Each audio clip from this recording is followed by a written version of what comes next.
നമസ്കാരം. ക്യാരറ്റ് കശുവണ്ടി പായസം വളരെ ഡിലീഷ്യസ് ആയിട്ടുള്ളൊരു പായസമാണ്. ഇതൊരു പായസം മാത്രമല്ല, നമുക്കിതിനൊരു ഹെൽത്തി ഡ്രിങ്കായിട്ടും കുട്ടികൾക്ക് എപ്പോൾ വേണമെങ്കിൽ കൊടുക്കാൻ നമുക്ക് യൂസ് ചെയ്യാം. അപ്പോൾ അതെങ്ങനെയാണ് നല്ല ടേസ്റ്റി ആയിട്ട് ഉണ്ടാക്കുന്നത് നമുക്ക് നോക്കാം. അതിന് വേണ്ടിയിട്ട് ഞാൻ ആദ്യം ഒരു കപ്പ് ക്യാരറ്റ് ഇവിടെ തുരുവിയെടുത്തിട്ടുണ്ട്. അതേ കപ്പ് അളവിന് 1/4 കപ്പ് കശുവണ്ടിയും കൂടി ഞാൻ എടുത്തിട്ടുണ്ട്.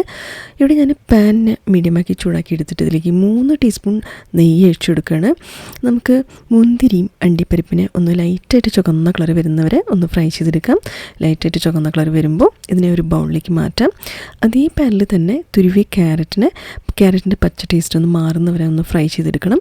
ലൈറ്റായിട്ട് ഓറഞ്ച് കളറായി വരുമ്പോൾ ഇതിനെ നമുക്ക് മാറ്റിയിട്ടൊന്ന് ആറാൻ വെക്കാം.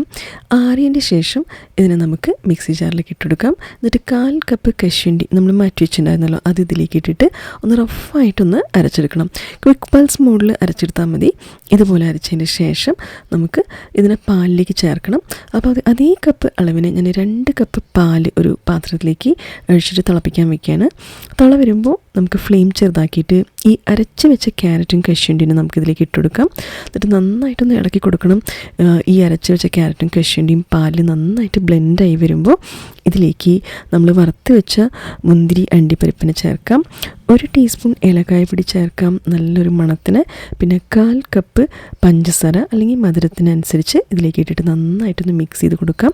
തിള വരുമ്പോൾ സ്റ്റൗ ഓഫ് ചെയ്തിട്ട് കുങ്കുമപ്പൂടെ കുറച്ച് സ്ട്രാൻഡ്സ് നമുക്കിതിലേക്ക് ഇട്ടിട്ട് നന്നായിട്ടൊന്ന് ഇളക്കി കൊടുക്കാം.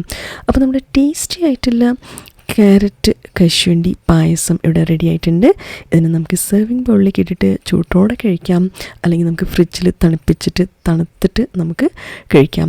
അപ്പോൾ ഇവിടെ ഞാൻ കുറച്ച് ബദാമിൻ്റെ പീസും പിന്നെ കുറച്ച് കുങ്കുമപ്പൂടെ സ്ട്രാൻഡ്സും ഞാനിവിടെ ഗാർണിഷ് ചെയ്യാൻ എടുത്തിട്ടുണ്ട്. അപ്പോൾ പ്രത്യേകം ശ്രദ്ധിക്കേണ്ട ടിപ്സ് എന്തൊക്കെയെന്ന് വെച്ചാൽ, ഇപ്പോൾ നമുക്കിതിനൊരു ഹെൽത്തി ഡ്രിങ്കായിട്ട് ഉണ്ടാക്കാമെന്ന് വെച്ചാൽ കൂടുതൽ കശുവണ്ടിനെ ഇതിൽ അരച്ച് ചേർക്കേണ്ട ആവശ്യമില്ല. അപ്പോൾ ഇവിടെ ഞാൻ 1/4 കപ്പ് കശുവണ്ടിയാണ് 2 കപ്പ് പാലിന് എടുത്തിരിക്കുന്നത്. നമുക്കിതൊരു ഡ്രിങ്ക് പോലെ ഉണ്ടാക്കണമെന്നുണ്ടെങ്കിൽ അതിനേക്കാട്ടിലും കുറച്ച് കശുവണ്ടി എടുത്തിട്ട് അരച്ചാൽ മതി. പിന്നെ നമ്മൾ ക്യാരറ്റും കശുവണ്ടിനെ റഫായിട്ട് വേണം അരച്ചെടുക്കാൻ, പേസ്റ്റ് പോലെ അരച്ചെടുക്കരുത്. പിന്നെ നമ്മൾ കുങ്കുമപ്പൂടെ തണ്ടുകൾ നമ്മളിതിൽ മിക്സ് ചെയ്യുമ്പോൾ നല്ലൊരു കളറും നല്ലൊരു മണം ഉണ്ടാവും. അതേപോലെ നമ്മുടെ ഏലക്കായപ്പൊടിയും കൂടി നല്ലൊരു മണം നമുക്ക് ഈ ഡ്രിങ്കിന് തരുന്നതായിരിക്കും.